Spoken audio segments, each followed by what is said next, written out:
nobody on a local level really has dug into it. And that's where I found the opportunity. Okay, nobody's talking about this, but it's a problem that within the industry people know about, but nobody's talking about it. Somebody should be. I guess I'll do it. Welcome to episode 460 of the Community Broadband Bits podcast. This is Ryan Marcatilio McCracken here at the Institute for Local Self-Reliance. Today, Christopher talks with Nate Benson, a reporter with WGRZ in Buffalo, New York, along with ILSR senior reporter and editor Sean Gonsalves. Nate joins us to talk about all of the broadband reporting he's done on connectivity issues in the western part of the state over the last 2.5 years. He shares the origins and results of his fall 2019 investigation into monopoly service and what the lack of competition has done to prices and availability in the city, and how he approaches producing stories on internet access that have resonated with citizens and galvanized local policymakers in the community. Christopher and Sean also talk with Nate about his continuing coverage of issues like the charter merger and its consequences, the company's lobbying power in the state, and an ongoing audit of the state's broadband grant program. Now here's Christopher and Sean talking with Nate. Welcome to another episode of the Community Broadband Bits podcast. I'm Christopher Mitchell at the Institute for Local Self-Reliance in St. Paul, Minnesota. And today I'm speaking with Nate Benson, a journalist with WGRZ in Buffalo. Welcome to the show. Christopher, it's great to be here. And, as a fan of the show, you will not need to lecture me on the subscribers versus users argument. So I'm already prepared. You have no idea how happy I'm to hear this. I go months without people noticing that. And today I've received 2 comments from people who have noticed the importance of talking about subscribers versus consumers. So very appreciative. Try to be prepared. We also have Sean Gonsalves, a person who I brought onto my staff from a reporting background, who is rapidly rising through the ranks and is probably going to take over this show at some point. I'm just looking at the expression on his face. I'm like, no, I don't want to do that. I'm hungry. Sean, welcome back. Thank you. So we're going to start off by talking about kind of why we brought you on, Nate, which is that you're doing really good reporting on broadband, and we don't often see that from local news stations, which is not to say that that I'm trying to insult any local news stations. It's just that this is a hard topic, and often it's not something that gets a lot of coverage. And so I want to start off by asking you, did you get bit by the broadband bug? What made you really want to lean into this reporting on these stories so frequently? Well, I appreciate the comments regarding the reporting we've been doing. And, to answer your question, I got to go back into my background a little bit. So I got into the TV business in 2010, joined a news station in 2013, worked there at WGRZ between 2013 and 2017. Then made a change, went to marketing. Full disclosure, I did not like the dark side, as we call it. Marketing was not my forte. Too many meetings. In news, you got to power through the day, and that 4:00 deadline comes on, and you got to get on the air. So I had an opportunity to come back at WGRZ in August of 2019. And one of my first conversations with my news director, Athen Compost, was I keep getting emails about internet access, and I don't know how to answer them. So you figure it out. I said, okay, great. And I had done my previous stint at Channel 2. I had done a segment called Innovate Western New York, where I talked with startups, research at University of Buffalo, and just kind of innovation type things. So I'm always the de facto tech guy. Whenever there's a tech story in our region, they always assign it to me. And that still continues to this day. So this was kind of in the wheelhouse of technology. And, when my news director asked me that, I just kind of started digging in and looked at the city of Buffalo. We only had one carrier. The second biggest city in the entire state, and we just had Spectrum.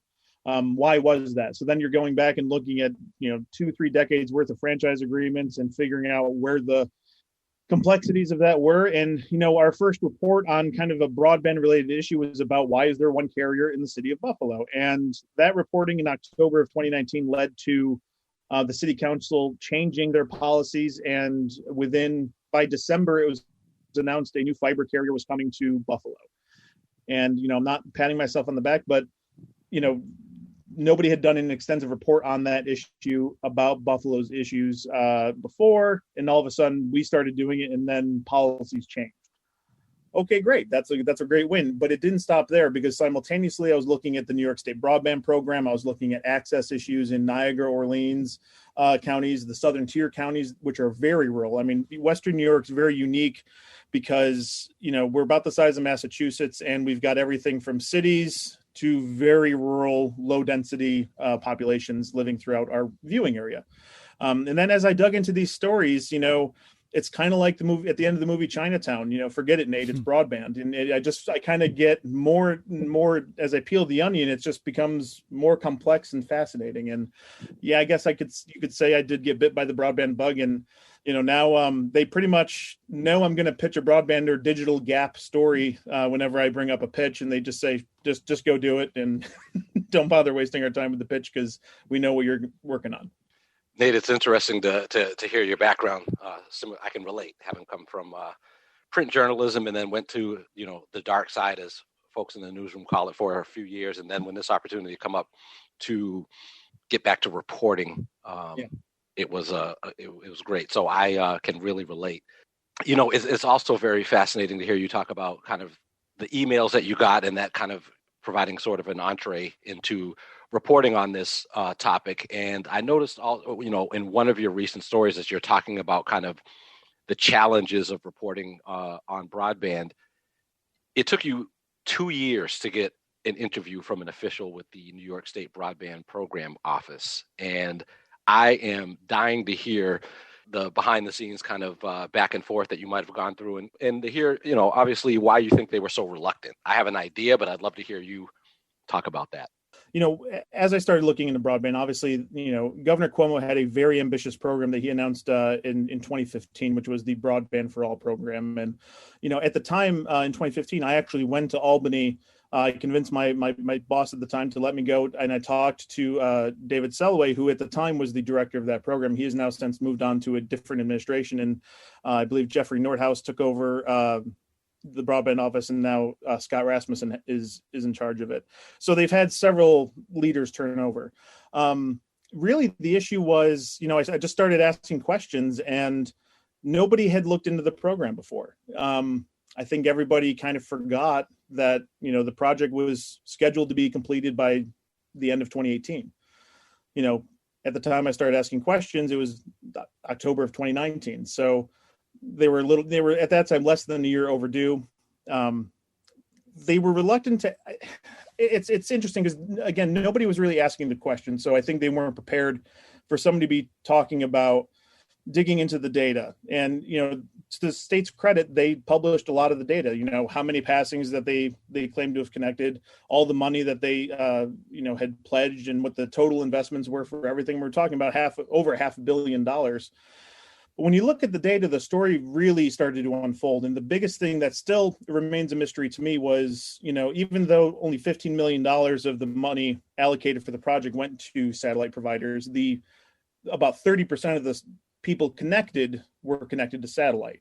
And that still stands out to me to this day that, a program that was designed to bring broadband 100 megs to everybody, 30% of the program only got satellite, which the state continues to claim can provide the minimum of 25. I think anybody in the industry who's talked to anyone who uses satellite knows that 25 would be a godsend for any satellite user. And it's not the reality.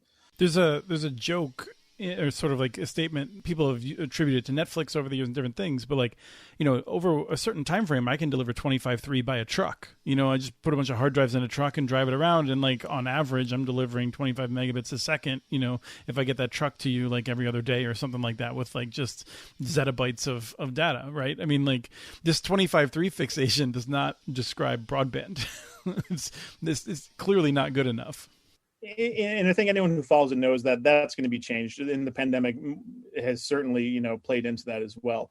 But going back and, I asked for an interview at the spring of 2019. I said, listen, I think, you've made some claims, and, but me talking to the boots on the ground, so to speak, people who you've said you've connected, tell me otherwise. So, they didn't, they wanted to provide statements, and the statements were always 98% of the states connected. And, it's first in the nation, and, touting Governor Cuomo, the state broadband office is not it's a government office, but it's within a corporation called Empire State Development. Empire State Development controls a lot of projects across the state. And it's a way for essentially the governor's office to control what the project is doing, what information gets out. And it's a developmental tool. In a lot of states, not just New York, have similar type programs, but, ESD, as we call it, is the tightly controlled entity within Governor Cuomo's administration. So it's not run like a public service commission or a Department of Transportation where, you've got set leaders and people were kind of appointed. And, the state forgot that I went and talked to David Selway at the beginning of this. And, they made a lot of promises. And at the time when they announced the program, I mean, the broadband definition, I believe, was 10 megs. I mean, it was not, they changed it, I believe, in 2016 or 17, to 25.3. So I think it was 2015, but yeah. Well, yeah, I mean, within the time, it was within the time of the program being announced, the kind of the yardsticks moved, so to speak. So I was just persistent. I said, we need to hear from somebody. Statements are not going to cut it, and we do the same thing with any type of politician. The job of a journalist is to hold people accountable, and it's not necessarily to negatively hold them accountable, but we have to verify the claims that are made, and especially the claim that 98% of the state has broadband. It's if you know the industry, and I'm not saying I'm an expert, but if you just read enough about the industry, that that's a very high mark to try to hit. And one state senator continuously tells me if the governor's claim is true, then all 2% live in my district because we're very negatively impacted. So, it took persistence, and there was some changeover with the public information officer for the office. I heard secondhand, so I can't verify that they finally got tired of hearing from me on a weekly basis, and they just had to move to a different office. Whether that's true, I don't know. I think that's inter-office gossip. But the person I've been dealing with now, I said, listen, you've told me, you feel my reporting is unfair. That might be true. Let me talk to somebody and let's talk this out. I could be entirely wrong. If I'm wrong, I'll go on the air and correct it. And they finally agreed to a conversation, and we just published that article 2 weeks. And, props to Scott Rasmussen. He answered all my questions. The office did ask me to give them the questions in advance, which, Sean, as journalistically, you tend not to do something like that. But I felt, Scott was added to this program in 2019. So the project should have been done. And he was kind of brought in way after the deadline had passed. So, out of fairness to him, I have no beef with him. He's just the official in the chair at the time. So, I kind of set aside the standards of journalism for a moment to give them those questions because I thought it was the fair thing to do. I have to say, I have mixed feelings about this story because I'm very glad you're out there tracking this down and making them accountable. At the same time, New York really has done more than many other states. And at the same other time, I really hate that they allowed satellite to get any kind of money because I just feel like that was probably a political decision at the time just to avoid saying we're not doing anything for those people because we're not creative enough to come up with a solution or bold enough to do something that would really be, a precedent setting to actually get them a real solution. And so I'm really glad that you're out there. I wish, even here in Minnesota, where I think our program works really well, I wish we had someone who was really digging into it and asking those hard questions. It's interesting because the program did do quite a bit for some areas, and I'm not a statewide reporter. I mean, I only report on the things that are impacting the community I serve. And while it's a large community, it is a large section of the state. And unfortunately, the program didn't have the impact like it claimed it did in our region. A good example was when the governor was announcing the phase 2 awards, or was announcing the initial awards. He said, Erie County is going to be prioritized in the first year, and we're going to get you guys connected up 100%, by the end of 2018. And we actually were on the bottom percentile of the dollars allocated for this program in total. And I've tried to ask, I asked Scott that directly, and he couldn't speak for the governor because that happened way before he even joined, the program. So, he provided a fair answer to that. I mean, there is some things on the record from the governor. The Charter Time Warner merger did play a big impact into the New York State broadband program. And that's been a separate fight, me trying to get data on that issue as well. But at the end of the day, that merger really impacted Western New York's standing within that program, because promises were made to Western New York by charter, I believe, to the state, and we don't necessarily know if there was any follow through on those promises. Do you feel that like reporting on charter in New York is almost like reporting on the mob? I feel like, I mean, if charter to me seems more powerful than the state. The elected officials feel comfortable criticizing them and threatening them up to a point. But as far as I can tell, there's not a single person in power that takes seriously that New York would do anything to hurt charter, no matter what charter does to New York. I think a perfect example of just the complexity of the charter standing within the state is this new $15 bill mandate, and how it's going to impact other providers versus how it's going to really impact charter. There's a new provider coming to Buffalo, as I mentioned from the reporting we did, Greenlight Networks. And they're based out of Rochester right now, and they're slowly expanding towards Western New York. And they provide on paper, a pretty interesting service, $50 for 500 megs. And, whether they hit that target, even if they hit, a third of that, that's still, really good for our region. They're not $1 billion company, right? They're a smaller, well-funded, but albeit smaller, provider. They only provide one service, 500 for $50, versus a Spectrum, which has many tiers, can offer a variety of things. In my conversations with folks there, I mean, they're very concerned about this mandate. They think it's the right thing to do, but it's set up. It's going to impact the smaller players versus, the Verizons, the AT&Ts, and the charters.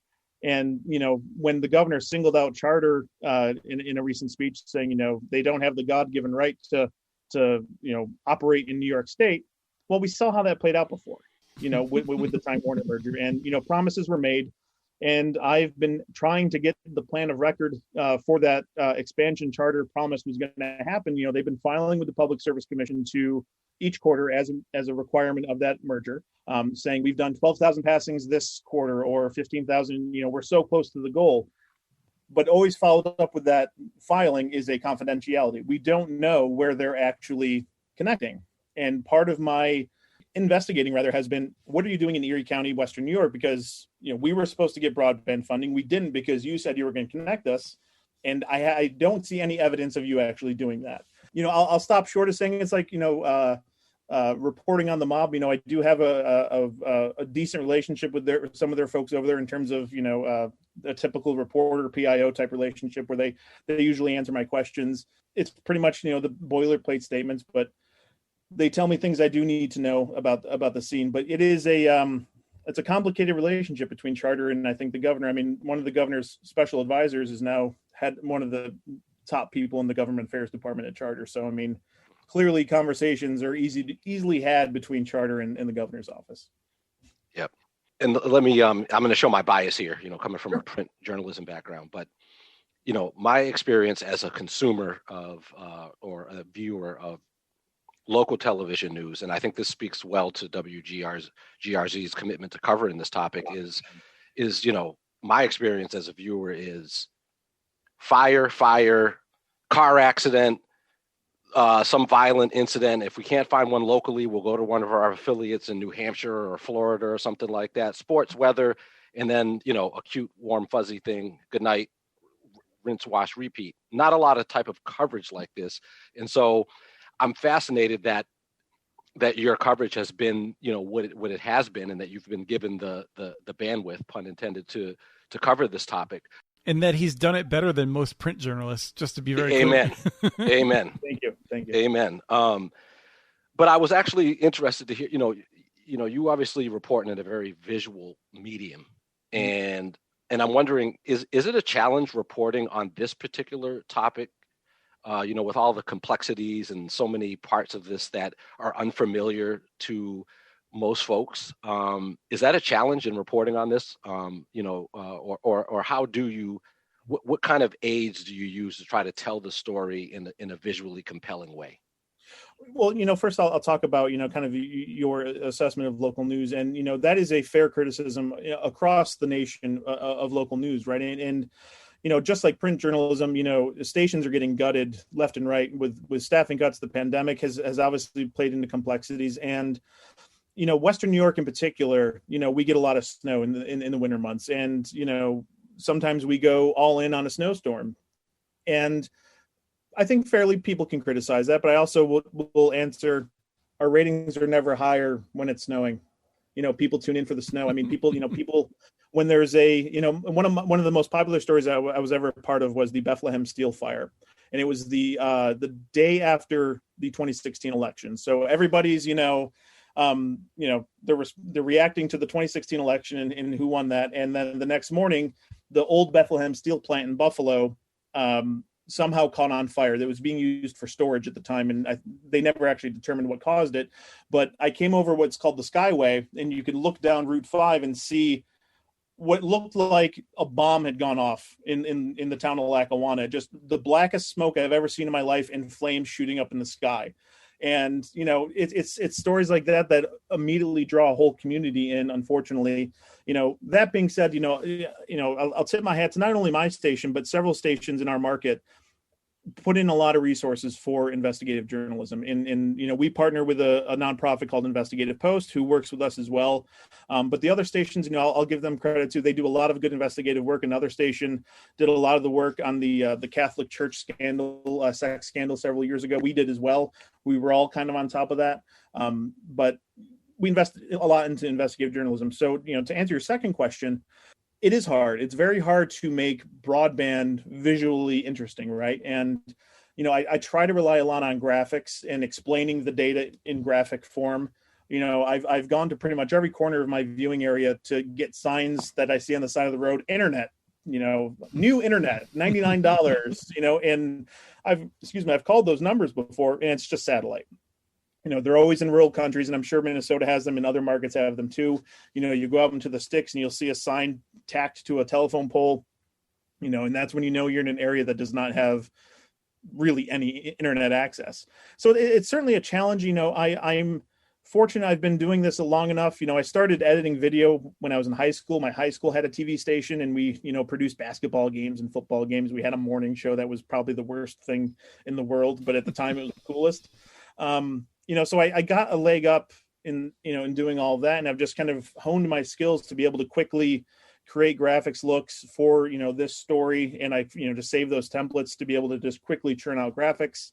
And you just have to find a creative way to tell that story. And, we try our best. I've got a lot of video of just wires and, cell towers and, little hubs that I know have internet on them. So, but it's absolutely a challenge. But I think people have responded to it locally, because a lot of people have said it didn't feel like a boring data story. So thank you. Those have been some of the comments that, because investigative journalism, and this story is not necessarily investigative. It's just, digging in deeper to a degree.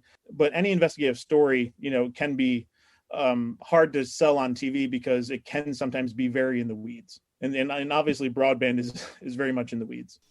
Have you found that those stories are more popular than the story that they might be replaced by if they weren't around that day? And that's hard to tell, unless I pitch it. If they don't go with the pitch I've done that day, I might get assigned to what we call a Celebrate Western New York story, to what Sean was saying, what's the feel-good story of the day. And you got to have a mix. And, there is certainly enough happening, I think, statewide, and especially in our region, where I could probably produce 1 or 2 stories a week. And it does get oversaturated, and I recognize that. And, I make the joke every single time I pitch it. It's like, I got another broadband story, and we don't need to do it today, but I'm going to need to tell it soon. It can be challenging, but they've been popular because they've been getting results, especially those first few stories we did where it led to actual policy change. They were the most popular stories of the day at the time. And fairly regularly when there's news, when the governor was in town to officially sign the $15 bill, I was working nightside that night, but I came in early to assist the team with that coverage and kind of coach them up on, what this actually meant. And they actually my own station interviewed me for the story. I didn't tell the story, so it was kind of a unique experience because I've kind of become that expert, right? And again, I'm not necessarily, I have no industry experience. I've just read a lot of documents and, followed websites like yours to, keep my finger on the pulse of what's happening. I'd like to actually go back to one thing in particular that you recently reported about this audit that the state comptroller's office is conducting of the broadband program in New York. I think your reporting said it should be released soon, and so I'm curious to know well, first of all, do you know when that will be released, and do you have, what do you expect it will reveal?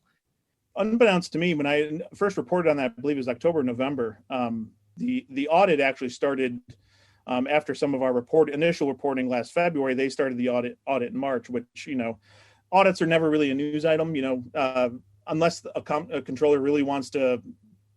Everything's political, right? So usually the controllers and the governors are usually butting heads, even if they're both Democrats. There was no initial release on this. So, when I kind of caught wind of it, because I just happened to randomly ask, I'm like, by chance, you guys auditing the program? Oh yeah, we've been auditing it since March. I'm like, oh, well, great. They said it would be done soon at that point. And that was back in October, November. And I've followed up every month. And, basically at this point, I'm like, hey, it's me. Question mark?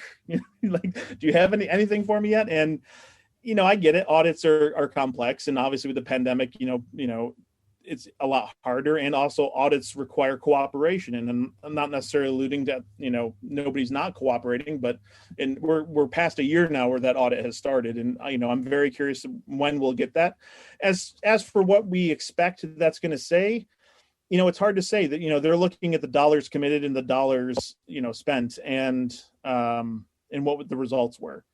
And I don't think it's going to be too surprising if you've seen some of the reporting we've done, what's going to come out from that audit. There wasn't the dollar for dollar match that was promised. And in some instances, they weren't even close. I can understand, some are, a little close, but when we're talking, sometimes the state would put in tens of millions and the private match was only 1 or 2. I think it's just going to break down that a lot more. And in terms of the timing of when it'll be put out, like I said, everything's political. November's coming up. People want to get reelected. Who knows? I'm anticipating it soon. But I know the office knows I want it. They said they'll get it to me as soon as they have it available. Because again, and I'm not patting myself on the back, but I've been looking at this closely. I don't think anyone besides me, at least in New York State, is actually interested in the audit. So they're not. I don't even know if the controller's office is, really looking forward to it. I don't know, but it's going to be interesting what that breakdown is, because it's probably not going to be too surprising, just based on what I've been looking at for now over almost 2 years. But perhaps I'm wrong. Perhaps there's some gross misconduct. And that's just going to keep the story going. I mean, whenever government's in any project, right? I mean, there's the potential where everything was promised and not delivered. I mean, the big thing for our viewing area is the Armstrong Communications project in the Southern Tier. And the one thing I've been digging into is they applied for RDOF money. And I looked at the census blocks that they applied for RDOF, and there are hundreds of census blocks that they were awarded funds from the state program that they've now done RDOF funding for. And I can't get them to answer my question as to why. It could be completely justified, completely reasonable. And that's, again, I'm not an industry expert. But at least on the surface, you're asking for money for funding for census blocks you should have already completed. Right. And to me, that there's smoke in that hay bale fire. So you expect this audit to be mostly sort of a financial audit, not so much a data audit? Because I know one of the things that you've reported frequently is about this claim that the governor continues to make about this 98% coverage, which is likely to be not true, but I don't anticipate it being a data audit. I could be completely surprised, and maybe that is part of their investigation. They have not. They've told me some things, and a lot of the things they've told me kind of line up to the things I've already reported. If they were to do an audit like that, that would be very surprising and very newsworthy. Mainly because there's Senator Sean Ryan, who's a Western New York legislator, just got through a bill passed through the budget and through the Assembly and Legislature to have the PSC do a complete audit, so to speak, on its own of broadband availability. I've dubbed it the Broadband Study Bill, and it was initially pocket vetoed by the governor because at the time he said it was an unfunded mandate and they wouldn't be able to fund it. It was $3 million at the time, and if anyone knows anything like New York State, we do that all the time, as does California. That's pretty much how those states operate, with just money coming from anywhere. But so that was very surprising. But that bill has now come through, and the PSC is supposed to start that audit of broadband accessibility within the next month or so. So I doubt the controller's office has done that, but if they did, that's going to be that'll be the story. Have there been often times where you were like in the middle of a story and you were like, oh, this is interesting, but man, the audience is just not going to go for this? Yeah, I mean, quite a bit. The things people tend to latch onto the most was the way the data is collected for broadband mapping. And, it's well documented, the way the FCC... Wait, you're breaking news here. If there's data being collected for broadband mapping, I'd like to know about it, because from what I can see, it's mostly invented along the way, not collected. Sorry. And the most surprising thing to me has been just how evident that is, right? And just how I'm working on a story, because Western New York has some tribal, land on it. The Seneca Nation takes up some significant parts of our viewing area. And, I'm working on a story right now where somebody lives on the line of the Seneca Nation. His next door neighbor has spectrum. There's other houses on the Seneca Nation down the road that, are just dense, as dense as the neighbors who have it. And it's a clear digital redlining story, right? They don't want to go into tribal lands. Okay, they made that decision, but again, you're looking at, why? Like you're passing up a couple thousand customers. I don't know why. And, of course, getting answers is always challenging, but there's a lot of in the weeds stuff with this. And, my editors and news director often, they're taking the axe to my stories. They're like, that's great, but, there's no time for that. The most recent example was my state broadband story. It had a whole minute and a half section about satellite. And at the end of the day, we couldn't have a 7-minute story on the Friday night news, right? I mean, like, I'm a reasonable reporter. I'm not going to, have a monopoly on the whole half hour, but so we decided, okay, that's going to be its own breakout story, because it's important, but it's not the important story at the time was we got this interview we've been asking for a year, so we'll get into the satellite thing because that is a complicated topic that you need to set up, you need to explain and go on from there. But, the one story people have really latched onto is when I explain, what data is available and who is providing it and why. And that has led to several people saying, I've typed in my address on, this provider's website and they said they can provide it, but then I call them and they said, oh, they can't, and when you just look at examples of that, they'll run a line for $20,000 or $50,000 or even $75,000 to run 800 feet of cable. It's frustrating because you don't have an answer for them. You just get the same boilerplate statements from whatever provider you're asking about. Digging into those types of stories has led to some change. For example, in the town of Boston, which is just south of Buffalo, there was a whole neighborhood that was promised, Spectrum cable, never delivered. I asked around, oh, well, we're going to be connecting that by the end of the year.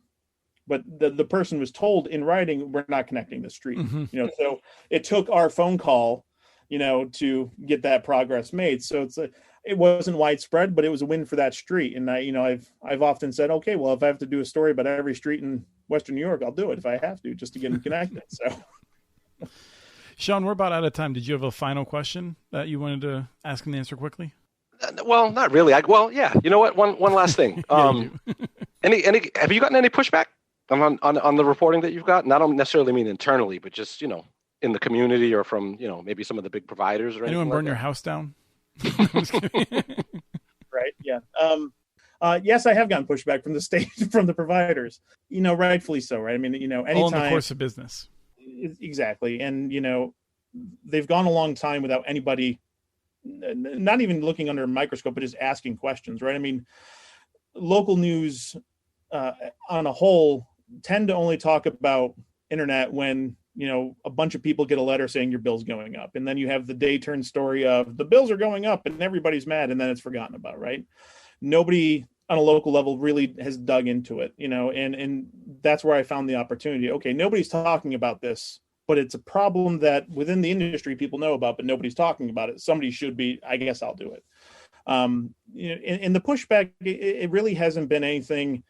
It's usually just public information officers or, public relations people going, that wasn't fair. You didn't talk to Verizon or AT&T. You only talked to me, or, the typical type of stuff. And, sometimes it's warranted. Sometimes, I can't prevent, I can't help who calls me back and who doesn't. Right. But I still have to turn a story. I mean, that's the one thing about local news is, we got to turn stuff on a daily basis.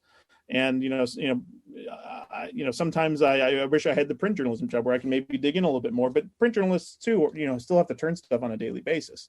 It's just our stories, require graphics, video, interview, all that kind of stuff. So it just takes longer.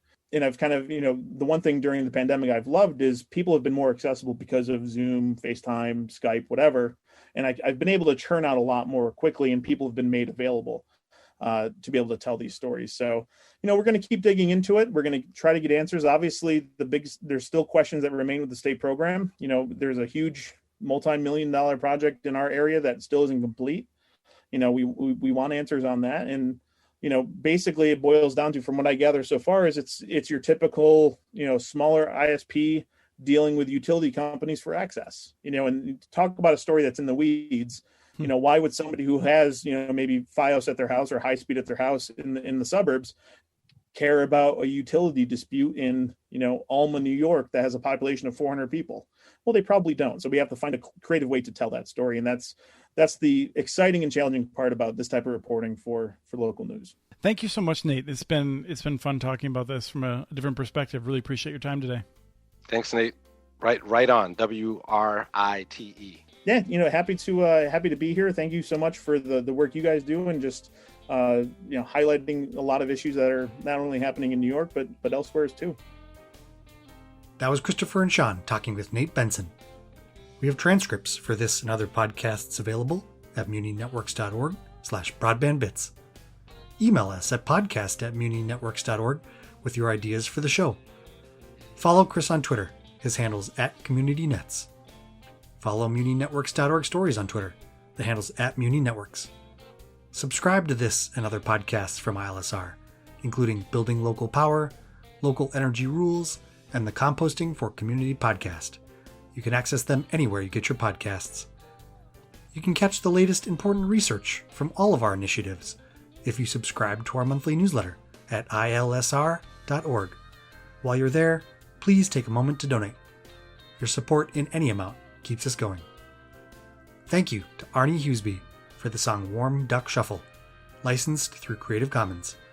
This was episode 460 of the Community Broadband Bits podcast. Thanks for listening.